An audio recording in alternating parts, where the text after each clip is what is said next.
2025년 12월 16일 화요일 장정리입니다. 코스피 지수는 오늘 90포인트 남짓 급락하여 4,000포인트가 깨졌고, 그동안 잘 버텨주던 코스닥도 오늘은 2.4%대의 급락을 기록한 가운데, 업종별 수급 상황 살펴보면 코스피 업종들 중에서 비중이 높은 주요 업종의 수급이 대체로 좋지 못한 모습을 보여준 하루였습니다. 특히 대한민국 대표 업종 전기전자에서 외국인과 기관 합계 8,400억가량 순매도가 발생했고, 운수장비 업종과 철강금속 업종 역시 대량의 순매도가 발생한 가운데, 우리가 믿을 만한 업종은 여전히 화학과 유통, 그리고 경기방어주들이 속해 있는 전기가스, 음식료 업종 등에 그나마 수급이 유입되고 있다는 점 말씀드리겠습니다. 최근 60거래일 동안의 주요 업종 등락률 그래프를 살펴보면 최근 들어 대부분의 업종이 강하게 아래쪽으로 향해 있는 가운데 과 의약품 업종의 기울기는 그나마 완만한 하락을 보여주고 있습니다. 각 업종별로 자세히 살펴보면 전기전자와 IT 서비스, 그리고 운수장비와 철강금속 업종의 최근 하락률이 급격하게 꺾여 있는 것을 확인할 수 있습니다.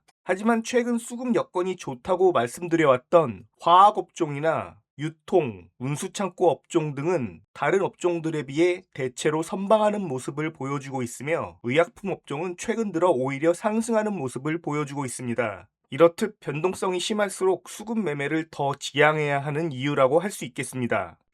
이번에는 개별 종목 데이터 한번 살펴보겠습니다. 대체로 수급 여건이 좋지 못했던 오늘 외국인과 기관의 선택을 가장 많이 받은 종목은 APR이었으며, 외국인과 기관 합계 835억의 순매수가 유입되었습니다. 이외에도 KTNG, D&D 파마텍, 그리고 한국금융지주 등의 300억 이상의 순매수가 유입되었고, 강원랜드에 기관의 대량 순매수가 유입된 모습입니다. 반대로 대한민국 시가총액 1, 2위 기업인 삼성전자와 SK하이닉스의 수급은 오늘도 좋지 못했습니다. 특히 SK하이닉스는 외국인이 오늘 4천억가량 대량 순매도를 기록한 가운데 4% 넘는 급락세를 기록하였고, 고려아연과 네이버, 오스코텍 순으로 외국인과 기관 합계 순매도가 많은 종목들이었습니다. 오늘의 시가총액 상위 200 종목들의 데이터 살펴보면 메지온이 엄청난 변동성을 보여주며 27%대 급등 마감하였습니다. 마이너스 11%에서 플러스 19%까지 오늘 하루 무려 40%가 넘는 변동성을 보여주며 결국 급등 마감하였고, D&D 파마텍, 그리고 오늘 수급 상황이 가장 좋았던 APR, 코스맥스 등이 오늘 5% 넘는 상승세로 마감하였습니다. 반대로 하락률 상위 종목 중에서는 고려아연이 역시 어마어마한 변동성을 보여주며 14%대의 급락 마감하였습니다. 고려아연의 시가는 무려 6.72%였는데 시가총액이 30조 원에 육박하는 초대형주가 하루 동안 20% 넘는 변동성을 보여주었으며, 이외에도 오스코텍, 에코프로, 포스코DX, 에코프로비엠과 포스코퓨처엠, LNF 등 2차전지 관련주들 역시 시가에 비해 커다란 장대 음봉을 형성하며 낙폭을 확대한 하루였습니다. 이번에는 가장 중요한 체결 강도 상위 종목들 한번 살펴보겠습니다. 코웨이와 KT, 대웅제약 등이 체결 강도 200을 초과하는 강한 순매수 유입이 있었는데, 이 중에서도 특히 수급과 거래대금이 뒷받침되는 종목인 KT를 집중적으로 살펴봐야 할 것 같습니다. 그리고 체결 강도가 200에는 다소 미치지 못하지만 수급과 거래대금, 체결 강도까지 3박자가 조화를 이루는 종목들로는 NH투자증권과 KTNG 등을 꼽을 수 있겠습니다.